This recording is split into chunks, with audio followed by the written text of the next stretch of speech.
Bueno, pues buenas tardes, ahora sí, empezamos. Yo soy Paulo Carvajal, soy desarrollador web desde hace muchos años, ya lo veis, y estoy bastante especializado en desarrollo sobre plataforma WordPress. Y he venido a hablaros de, no las más nuevas, pero sí de las últimas APIs que están implementando y evolucionando en WordPress. Os voy a hablar en concreto de tres. WordPress tiene como 30 y pico APIs. Y bueno, son muy específicas la mayoría y yo os voy a hablar de tres en concreto, ahora os lo cuento. ¿Por qué he titulado así con el clickbait? Porque hace aproximadamente una década, en el 2016, WordPress dio un giro de 180 grados que nadie lo vio en aquel momento, yo incluido. Y es cuando se incluyó la REST API. Hasta entonces WordPress era un monolito, básicamente escrito en PHP, que lo único que hacía era escupir HTML para el navegador. Con la REST API, aunque en el momento se sabía, pero no lo suficiente, todo cambia. Porque ya no es un monolito que escupe webs, sino que permite que la salida del CMS se pueda consumir en cualquier otro dispositivo. Sean aplicaciones móviles, sean aplicaciones headless, máquina que consume máquina, y no solo eso, no solo habla para afuera, sino que también se puede manipular y se pueden recibir datos. Ya tenía antes una HTTP API que permitía, pues a través de Curve, tiene una API propia. Pero bueno, para mí la clave es esta y es en ese año. Esto es el WordPress 4.7, o sea que pensad que los bloques, el Gutenberg, lo incrustaron, porque lo hicieron muy a la carrera, en la versión 5. Y con Gutenberg vinieron un montón de APIs más. APIs para los bloques, APIs para los patrones, APIs para los... Prácticamente casi 2/3 de las... Todo el mundo sabe lo que es una API, que estoy yo hablando aquí. Application Public Interface es lo que expone un programa para poderse entender o con otros programas o con otro tipo de interfaces o con gente. Y es lo que usamos para programar. Al final una API son las funciones con las que tú puedes contar o las que puedes usar para trabajar, para programar contra WordPress. Siempre digo contra, pero bueno. Vale, y esto es lo que os contaba.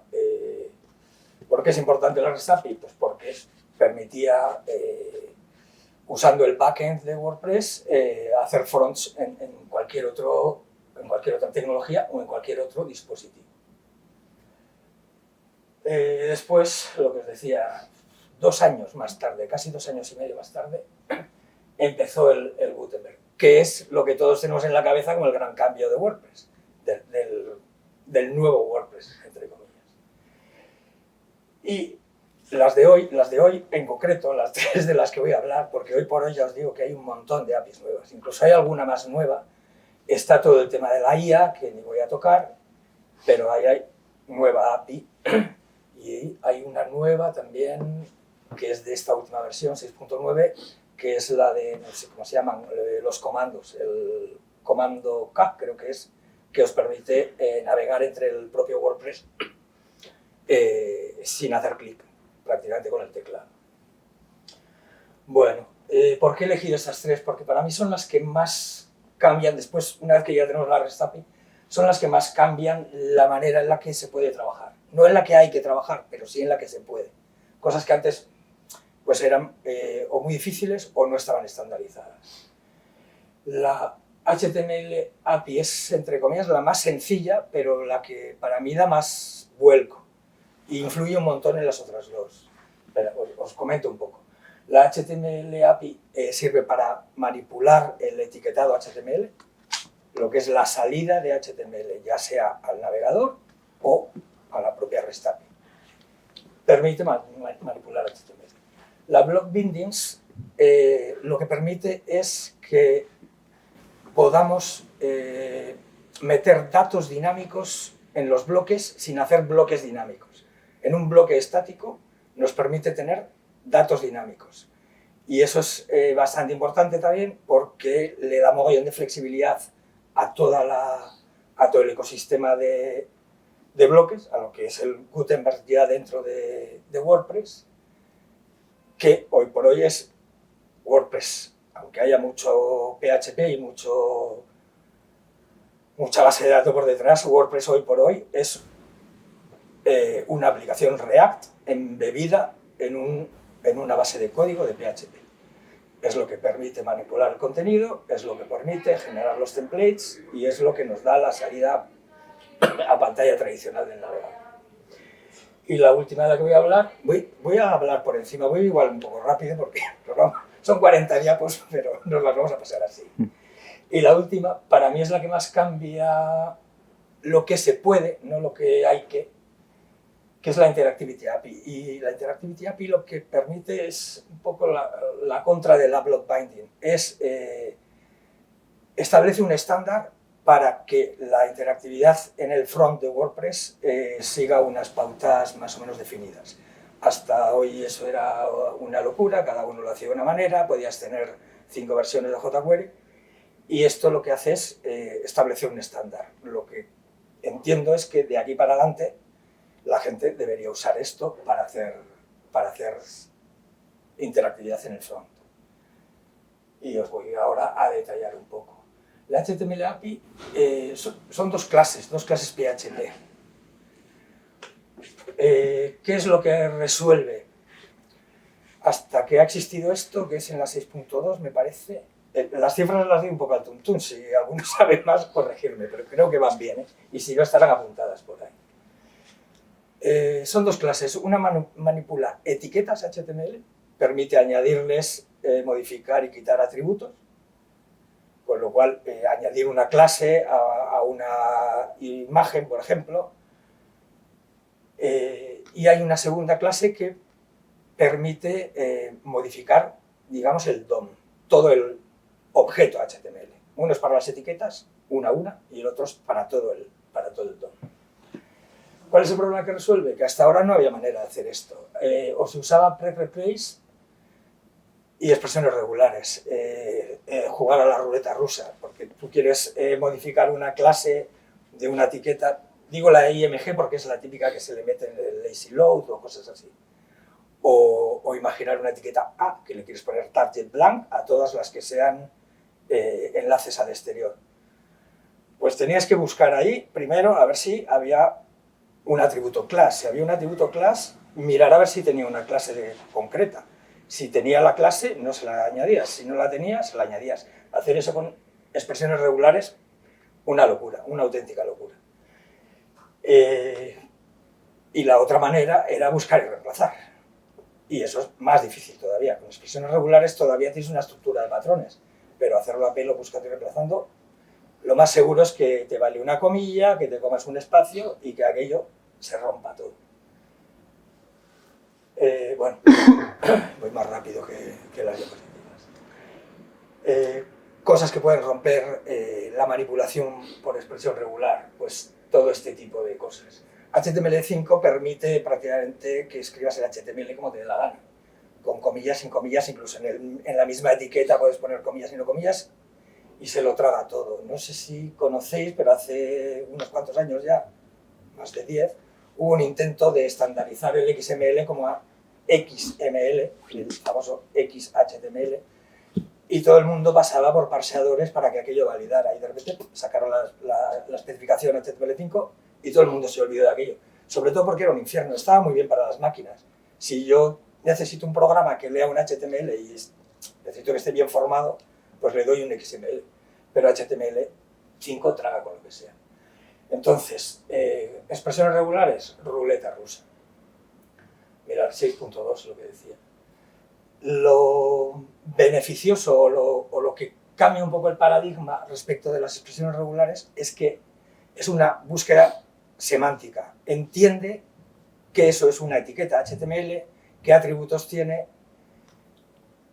y entonces el parseo es muchísimo más fino, mucho más definitivo. Y no solo eso, además, si el HTML está mal formado, lo corrige, con lo cual tiene como doble ventaja.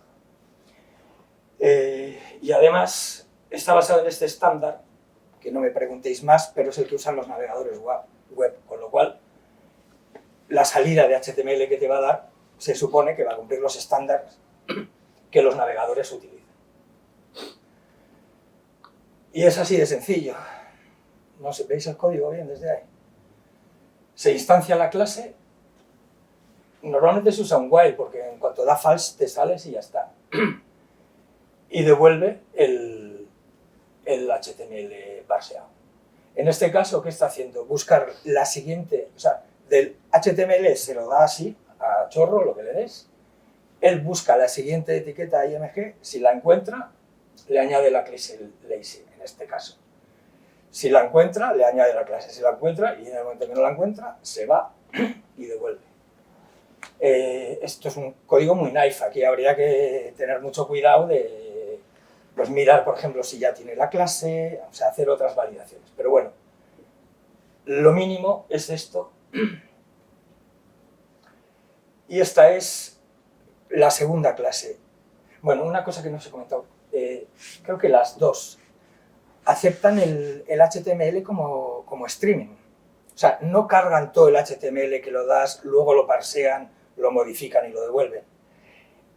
Según le vas dando HTML, él lo va parseando, va guardando los cambios y cuando acaba, cuando sale de ese bucle que hemos visto, el while, lo devuelve todo modificado. Eso hace que sea súper ligera de usar y que no haga cuellos de botella.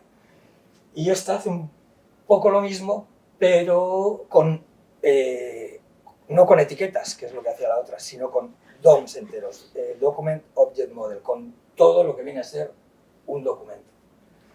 Y una de las cosas que tiene esta muy peculiares es ese parámetro breadcrumbs que permite hacer anidamientos. Esto significa, búscame todas las imágenes, pero solo aquellas que estén dentro de una etiqueta figure, en este caso. Esto se puede combinar, se pueden hacer búsquedas súper precisas.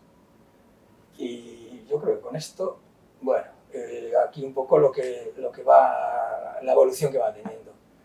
Pues poder saber en qué nivel, porque eso te permite también pues poderte salir, o la normalización, que es lo que os decía antes, devuelve el HTML corregido, y la serialización para modificar o para corregir HTML que esté mal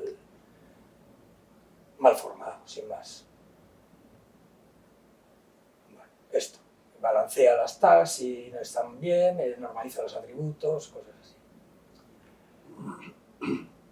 ¿Para qué sirve? Pues para procesar salida, para procesar HTML. ¿Por qué es importante? Aunque es relativamente sencilla. Porque los bloques devuelven HTML, porque todo lo que sale a pantalla es HTML. Y si tú en un hook de content, un hook clásico de WordPress, quieres modificar la salida y tienes un chorro de HTML, con esto lo puedes manipular de una manera muy precisa. Lo vamos a ver luego, pero imaginar que tenéis un bloque y queréis que sea interactivo. Le podéis incrustar los atributos de interactividad del propio WordPress y hacerlo interactivo al vuelo, en el momento en que sale, sin tener que tocar. Esto permite que un bloque del core, o sea, no tenéis que hacer una versión vuestra del bloque, sino podéis modificar con mucha precisión los que ya hay. Vale, los buildings, la segunda. Lo que os he comentado, la manera que teníamos para sacar datos dinámicos en un entorno de WordPress con bloques, que parece que todavía hablamos del futuro, pero esto, lo que os digo, lleva 8 o 10 años. O usas un shortcode, y un shortcode, entre comillas, es una mierda, porque no lo puedes visualizar en el editor de bloques, no le puedes dar los estilos del theme JSON, si los tiene definidos, y al final estás trabajando a ciegas, pones ahí un código y te tienes que ir al front a ver si aquello pinta o no pinta, y a modificar CSS para que quede bonito. Y la otra opción, para tener un campo personalizado es tener que construirte tú un bloque desde cero. Cada vez es más fácil, pero sigue siendo un engorro. Tienes que saber o copiar y pegar React, todo el tooling de JavaScript, levantar el compilado, el Webpack, hacer un render si es un bloque dinámico. Imaginaros para sacar el isBin de un libro, tener que hacer un bloque que vale ahora igual una IA o el Telex te lo hace en una hora, pero si no te lleva una mañana o más tiempo.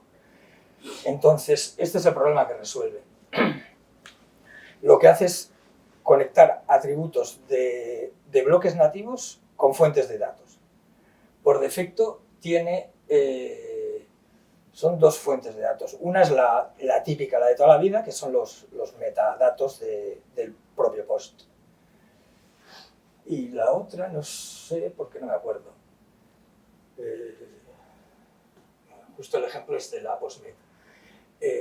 La otra, no sé si es algo de los templates o son los datos del site, pero creo que no, que es algo de los templates. Bueno, da igual, la que más se usa es esta, el postmeta. ¿Qué hace falta para usarlas en las vinculaciones? Los datos que queramos usar en las vinculaciones tienen que estar previamente registrados. Y la manera de registrar, en este caso el postmeta, es definirlo. Es súper importante que esté el show in REST, porque si no, no funciona nada. Entonces, si os queréis acordar de eso, de algo, acordaros de eso. Vale, sí, las dos que os decía. El postmeta del post, del current post, del post en el que estamos, y los datos del sitio. El mail del administrador, la URL del sitio, el nombre o la descripción. Estos funcionan sin más. Tú haces un binding, luego os explico cómo, es sencillo, en el editor y puedes tener estos datos y ya mostrarlos. Se pueden mostrar en solo el bloque párrafo, el bloque headings, cualquier H, el bloque imagen y el bloque botón. Cada uno de esos 4 bloques del core expone un binding, un enlace, por ejemplo, es más fácil. El párrafo solo tiene el atributo contenido, content. Entonces solo le puedes vincular datos al content. ¿Qué significa eso? Pones un bloque de párrafo y le dices, en vez de lo que yo escriba aquí, me coges este dato de otra fuente. ¿Se entiende? Es que os veo unas caras y voy a toda leche, no sé si... Los H es lo mismo, el único atributo que tienen es el content. La imagen es el que más tiene, creo, la imagen o el botón. La imagen ya tiene la URL, tiene el alt, no sé si el title, no me acuerdo, y el with y el height. Hasta ahora que hemos visto la imagen, todos los datos eran string, pero el with y el height pueden ser, por ejemplo, datos numéricos. La interfaz actual en el editor... Una pregunta, el with y el height lo pone desde HTML, o sea... Sí, pero tú lo puedes modificar o decirle que lo coja de otra fuente de datos. Vale, entiendo, sí. Vale. Y el botón, que es el último, puedes modificar el texto del botón, la URL a la que enlaza, el target, y no sé si hay algún otro atributo. Igual hay uno más, pero bueno. Veis que son muy pocos y muy concretos los que se pueden modificar hoy por hoy.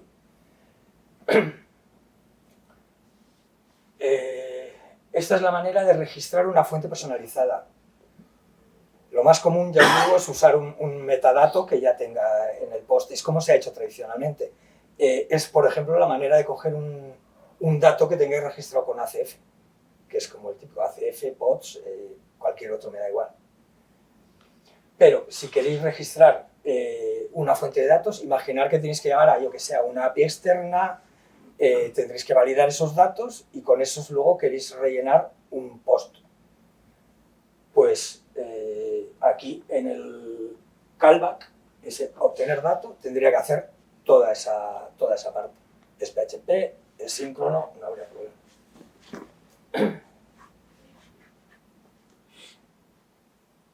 Y esta es la sintaxis del binding. Esto es un bloque de imagen como se guarda en la base de datos. Si en el editor de Gutenberg, en el editor de WordPress, llamarlo Gutenberg se me hace raro, miráis el código fuente, vais a ver que está lleno de símbolos así, que son comentarios y etiquetado HTML, no tiene más. Esto, para los bloques estáticos, que son la mayoría, es como se guarda en la base de datos. Pero esto, que es un metadato del propio bloque, nos permite decirle de qué fuente lo queremos y qué valor queremos tomar. O sea, la clave del valor que queremos. Esto te pasas a modo código, lo copias, lo pegas y funciona ya automáticamente. Siempre, claro, siempre que tengáis el metadata, imagen URL o el que sea, o imagen alt. Desde esta última versión 6.9 se puede usar la interfaz. Luego, si queréis, vemos un ejemplito. Levanto un WordPress y os enseño dónde está. Es raro porque a veces no sale. Si te pones en un párrafo y está recién creado, hay que seleccionarlo en el sidebar lateral. Si no, no sale el campo de atributos en el sidebar de la derecha. Y una vez que sale ese campo de atributo, lo puedes vincular de momento solo con los metadatos y de ahí elegir qué datos si están registrados. Te sale la lista de los que están registrados. Y hasta aquí la Linking API y ahora la Interactivity API, que para mí es la más potente. Lo que os he comentado antes, hasta ahora que teníamos, pues nada, cada uno lo hacía como buenamente podía. Usabas un tema de TMFores, registraba el jQuery 1.8, luego instalabas un plugin de no sé qué, instalaba el jQuery 1.2 y otro instalaba el 2. Bueno, el 2 no, porque no hay. Te ibas al tema y resulta que lo habían hecho con Frontity y tenía el React incrustado y al final acababas con, pues bueno, he puesto 500K, me da lo mismo, pero acababas con un mogollón de código ahí para hacer lo mismo en diferentes partes. Entonces, ¿qué ocurría? Pues conflictos, esta versión no funciona, el JavaScript Casca ya no funciona nada y las Core Web Vitals, el rendimiento del sitio, la velocidad del sitio, pues hecho un asco, porque se tiene que bajar 500K de JavaScript para no hacer nada todavía, más el JavaScript que le pongas tú, pues mal. Entonces, para eso, en la versión 6.5 dijeron no, sacaron la primera versión, que la han ido iterando bastante además, que está inspirada en Alpine, que yo no lo he usado, y que usa Preact. Preact es una librería que es una especie, es un clon de React, o por lo menos tiene prácticamente la misma API, pero es muchísimo más ligero. No sé si pesa 10K o una cosa así. Entonces, para el front, te da toda la interactividad que te da React, pero en 10K que no es nada, o sea, es una foto pequeña. Y ese es para mí el gran avance. Otra cosa que permite, y más en la última versión, en la 6.9, han metido un router. Ya se podían hacer cositas y ya lo estaban usando por debajo, pero ahora digamos que lo han hecho público, vamos a decir, o sea, API pública. Hasta ahora era un API que estaba ahí y que usaban algunos bloques, si no me equivoco, el bloque de queries, el de hacer loops. Lo que permite eso ya es con la Interactivity API puedes hacer una página SPA. O sea, cargas, entras en la index y de allí puedes empezar a navegar porque hay un router, pero tú no te mueves del sitio, todo lo va cargando por detrás. Es una de las 1000 cosas que se pueden hacer.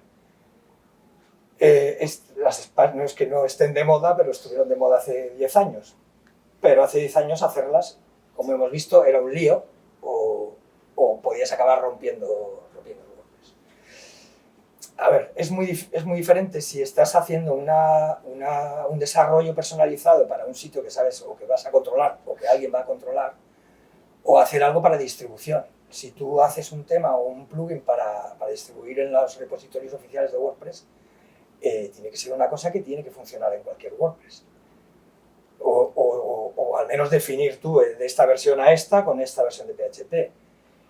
si es un desarrollo tuyo y es una cosa que es, digamos, privativa, o aunque sea open source, sabes que no se va a usar en abierto, pues ahí puedes hacer lo que te dé la gana. Pero esto es el sentido que tiene, definir un estándar, y no obliga, pero es el sentido que tiene. Bueno, y ahora os cuento.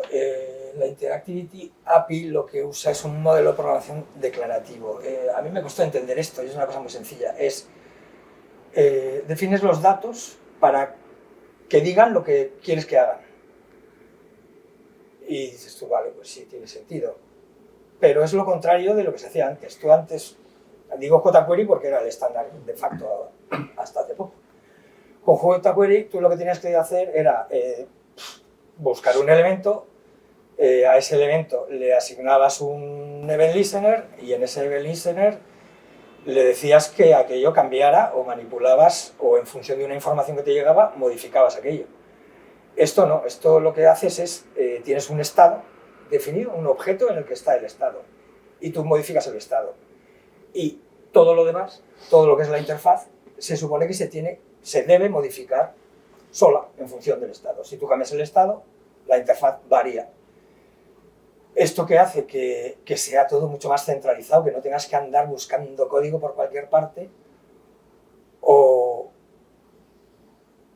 Bueno, sí, eso fundamentalmente, se me ha ido, no sé qué era lo otro que iba a decir. Sí, bueno, sí, lo que pone ahí, que no tienes tú que tocar el DOM, sino modificando la información, modificas. ¿De qué manera funciona esto? Hay como dos partes. El HTML que pintas tiene que tener unas directivas, ahora os cuento un poco lo que hacen, y esta es la parte de HTML y un poco de PHP, y la parte de JavaScript es el estado. El estado controla la propia información, es un store. No sé si habéis trabajado con React o os suena, ¿sabéis lo que es un store? Bueno, es un objeto que, digamos, tiene el estado de la aplicación y la manera de modificar ese estado. El de la Interactivity API, digamos que está compuesto por el estado, que es un objeto que tú defines con los datos que tú quieras. Tiene otro objeto que es actions, que es las funciones que manipulan ese estado. Y luego tiene un tercer objeto que es callbacks, digamos que son funciones que están alerta. Un callback, básicamente. Si algo se modifica, esas funciones son llamadas automáticamente. Esto que veis aquí son atributos HTML, data attributes, básicos, planos. Tú puedes poner data mi suegra igual su nombre. Solo que aquí empieza no solo por data, sino por data-vp. ¿Qué hace esto? Estandariza los atributos que usa WordPress para que la HTTP API pueda parsear esto a toda velocidad sin volverse loca. Por eso os decía que es como la más sencilla, es la más profunda también, la API HTML, pero es la que da alas a esta y a la otra. No sé si tengo más ejemplos. Sí, aquí están. Aquí lo veis, atributos HTML, sin más. El más importante es el WP Interactive, que consta de un namespace y de un nombre de ese store. Ahí lo que defines es la vinculación, para que os estalle la cabeza. Eso es la vinculación entre el store en PHP y el store en JavaScript, que es lo que hace esta API, vincular esos dos mundos separados que tan difíciles de manipular o tantas posibilidades hay. Al final es quitarse el Ajax de por medio, el Ajax tradicional también con jQuery o como se hiciera. Hay un solo estado que vive en los dos mundos, está en PHP y en JavaScript, y se puede modificar desde las dos partes. Y si modificas el estado, modificas la aplicación y la aplicación reacciona sola. Sobre el estado os contaré. Bueno, Los más facilitos o los más sencillos. El text, por ejemplo, lo que hace es dar salida de texto. Si tu estado tiene un objeto count que vale 27, esto, en el momento en que carga, va a pintar ahí 27 y va a estar dentro de una etiqueta spam. Spam o la que pongas, un párrafo, un H, lo que sea. El bind es súper potente, vincula atributos. Bueno, un botón podría ser un input. A un input le dices que está disable o a un botón. ¿Y cómo se lo dices? En función del estado y de una propiedad del estado. Lo más sencillo, entre comillas, o lo más potente es usar booleanos para este tipo de cambios del estado. Pero también puedes pintar cosas. Para modificar atributos, por ejemplo, el href lo puedes modificar y cambiar. Modificar clases. Fijaros que estos dos son bind. Bind es para atributos, digamos, en bruto. Y esto puedes modificar clases. ¿Y qué le vas a decir? Ponme la clase isActiva si en el estado, ahora os explico el contexto, pero si el estado tiene una propiedad isOpen, este div va a tener la clase isActive. Es como súper directo. O sea, yo estoy farfullando aquí y estoy hablando a toda velocidad. Pero conceptualmente es súper limpio, es una pasada. Porque hay una correlación directa todo el rato. Esto es para manejar eventos. Esto es add event listener, click, mi función. Puede ser click, puede ser cualquier evento nativo de JavaScript. Y pueden ser eventos propios. Si tú te defines un evento, puedes hacer un DataWP on lo que quieras, cambio de... me da igual, y va a funcionar, va a lanzar ese evento. Este es otra vez el bind, pero por ejemplo para un estado hidden. O sea, puedes ocultar y mostrar cosas así al vuelo. Y este es muy potente. Se define en un template, pero el template lo que lleva dentro es normalmente un LI. Y eso es para iteraciones. Cuando tienes un array, o sea, tu objeto de datos del estado es algo que tiene propiedad iterativa, que puedes recorrerlo, pues eso genera, digamos, es un bucle al vuelo. Dentro de ese template puedes escribir lo que quieras, pero ya os digo, lo más común es que sean LIs. Pueden ser divs, pueden ser cualquier cosa. Vale. Como os decía, dentro del store están las actions, que son las funciones, digamos, los métodos contra los que puedes atacar, lo que llamarías, si os fijáis aquí, actions, cualquier función que esté definida dentro del actions, que es un objeto del store. O sea, pensar, hay un objeto store que tiene state, actions y content. Y en el actions es como si fuera una clase, le podéis meter métodos, los que sean. Métodos que podéis llamar en cualquier evento, simplemente poniendo actions toggle. Porque este actions está definido en el store con el nombre, con el namespace y el nombre que defináis.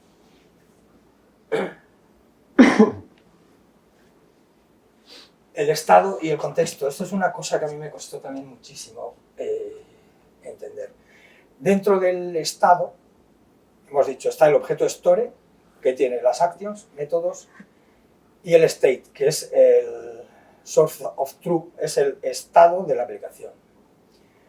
Dentro del estado, que se confunde con el estado, aunque, o sea, se confunde, no, es lo mismo, pero dentro del estado hay un contexto también. Y esto al principio es lioso. En resumen, el estado es de la página y el contexto es del elemento HTML que está interactuando en ese momento. Y como veo las caras, todo lo que está dentro de un DataWP Interactive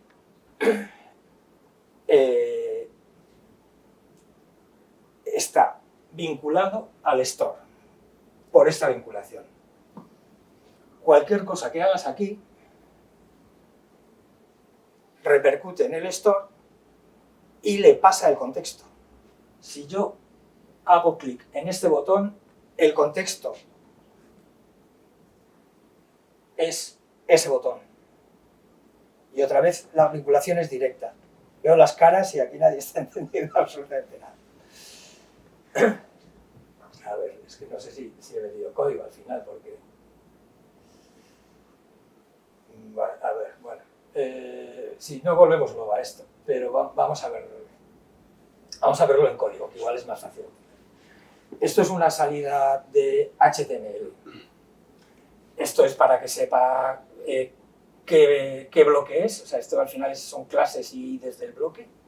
Aquí estamos definiendo el namespace que sea y el acordeón. Acordaros, VP Interactive, esto es la vinculación del PHP con el JavaScript.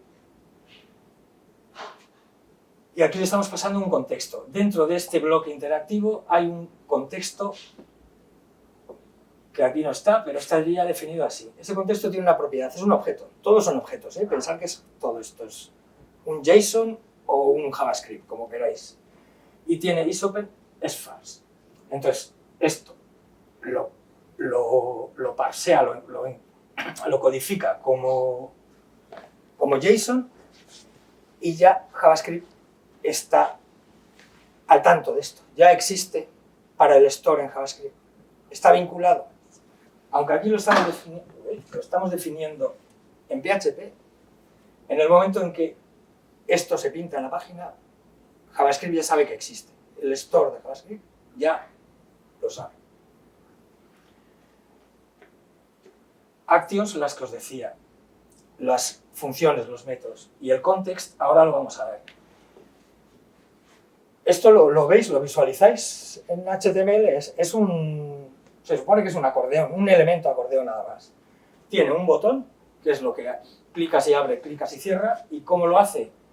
Llamando al método toggle. Cada vez que pinchas, algo cambia. ¿Qué va a cambiar? El context isOpen.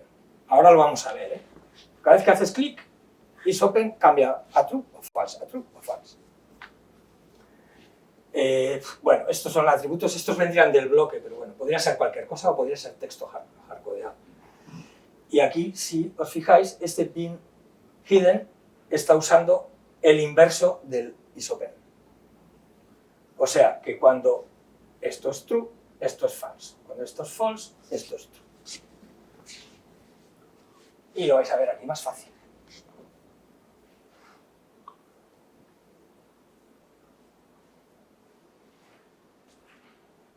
El contexto es lo que estoy manipulando. El contexto es lo que hay de aquí a aquí. Y en este caso, que es un onClick, es este botón. Normalmente en cada método hay que definirlo, porque el contexto va cambiando.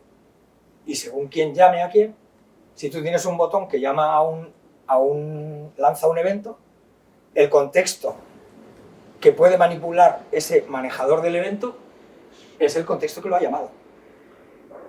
Pensarlo como no es lo mismo, pero pensarlo como si aquí estuviéramos recibiendo el event target.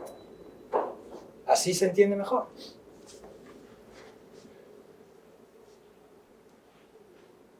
O sea, son funciones propias de cada elemento. Cada elemento, aunque sean iguales, tiene su propio set de movimientos. No, porque a esta función la puedes llamar desde cualquier contexto. Si tú tienes 20 botones... Llamas a la función concreta, o sea, aunque la comparta con otros elementos, es esta función concreta. Eso es. Por eso es su contexto. Sí, no, la función es común. El contexto es único. Sí, es su contexto, el contexto del elemento. Eso es. Entonces, imagínate que tienes 3 acordeones. Si en esta función no supiera qué contexto estás manejando, cuando pinchas en el primero, se te abrirían los 3. Sin embargo, ellos solo ya sabe. Si tú le pasas el contexto y dices, para el contexto ahora está abierto. Y el contexto es este contexto, el de este bloque. Si este código lo repites, da igual, con que lo repitas 2 veces, ya tienes 2 contextos. Y aunque el contexto sea diferente, el código no se repite.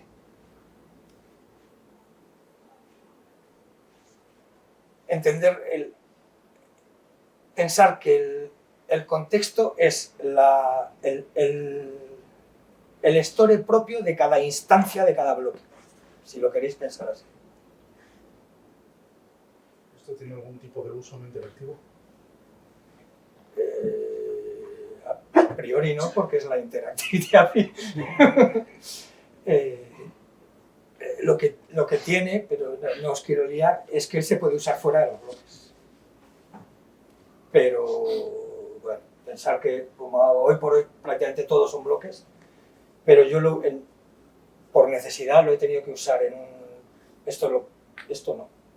Esto lo pintas en un template clásico, cargas el fichero, el @WordPress Interactivity y se levanta y funciona. Pero bueno, no os liéis que bastante lío es esto. No os ha quedado nada claro, ¿verdad? Ese código HTML, el anterior, ese lo picarías, digamos, en el editor de código de WordPress, ¿no? Cuando tú estás diseñando un bloque, por ejemplo. Sí, esto sería el save de un bloque. No es cierto, pero si tienes bloques en la cabeza, edit y save, sería el save. No lo es, ¿eh? Es mentira eso, porque tienen otra estructura los bloques interactivos. Pero es que ya hacer bloques al natural. ¿El JavaScript ese dónde iría? El JavaScript sería el view. Es un fichero view que un bloque estándar no tiene, pero un bloque interactivo sí. Y dentro del view está el store, que normalmente se define así. Bueno, yo lo he puesto así a pelo. Yo normalmente le defino una variable, const store, para poder llamarlo desde otras partes con facilidad, para poder agarrarlo al scope, no sé cómo. Vale, y esto ya son ventajas de todo el HTML. Se genera, viene pintado, no es como una aplicación React que allí llega y luego tiene que hidratarse. Esto viene pintado, con lo cual para Core Vitals, para rendimiento, ya está ahí, es HTML. Para rastreo o sea, todo lo que es SEO y rastreo de bots, ya está. Por la misma razón, no hay layout shift, aquello no baila y no te penaliza también el renderizado. Lo que os decía antes, no pesa nada, 10K. React 160 React con React Doom, que es lo que haría falta para hacer lo mismo. La hidratación selectiva, lo que acabo de comentar, en una aplicación React allí carga, y en el momento que carga, React tiene que levantar todo aquello, tiene que generar el DOM virtual. Esto ya está pintadito. Lo único que hace, el modo de ejecución sería, se renderiza y JavaScript después asigna, digamos, o sea, no tiene que pintar el DOM entero, simplemente tiene que enganchar los event listeners a los elementos que sabe que tienen un data-vp-on. Todo lo demás se lo puede saltar. Entonces es súper rápido el parseo ese que tiene que hacer. Y lo que viene a resolver al final, pues que no haya conflictos entre otras librerías. Si usas esto y esto tiene todas las utilidades posibles, pues te vas a evitar líos y conflictos. Y bueno, pues conclusión, esto es un poco lo que os he contado. Desde la REST API, que digamos hace posible separar el back del front, antes era un monolito, y desde la REST API ya hay maneras de separar el backend del frontend, deja de ser un monolito. Al año siguiente viene Gutenberg y con toda la explosión del tema de los bloques, veis que es la primera. En el 23 la HTML API, que es lo que os digo, es como el fundamento de estas dos. Y en el 24 y el 20 hasta ya, Block Bindings y Interactivity API. Lo que os he contado, todo esto es un resumen. poder manipular el HTML con facilidad y con seguridad, poder hacer vinculación de datos a bloques estáticos sin volverse loco, sin tener que reinventar la rueda, y experiencia, he puesto UX porque al final la usabilidad es la que se ve beneficiada, pero para mí, y sobre todo en esta charla, es Developer Experience. Es una facilidad la de la Interactivity API para programar cosas que ahora mismo, si no, sería un lío. Y yo creo que es esto, todo. Bueno, pues que sí, que suena mucho, que son muchas cosas, pero yo creo que el retorno es bueno y es rápido además. Y pensar que nada de esto va a ir para atrás. Cuanto antes y cuanto más lo uséis, más rápido vais a estar allí. Evoluciona en cada versión. Lo que pasa es que en cada versión siempre hablan de lo más llamativo, de lo que es para la gente que usa. Normalmente es para contenidos, es para diseño, pero el tema de los themes también le están dando mucha caña. Ahora están con el uso compartido, vamos a decir, pero todo esto son las tripas en las que se sustenta todo lo que venga a partir de ahora y lo que ya está viniendo. O sea, no es futuro, esto ya está en el core.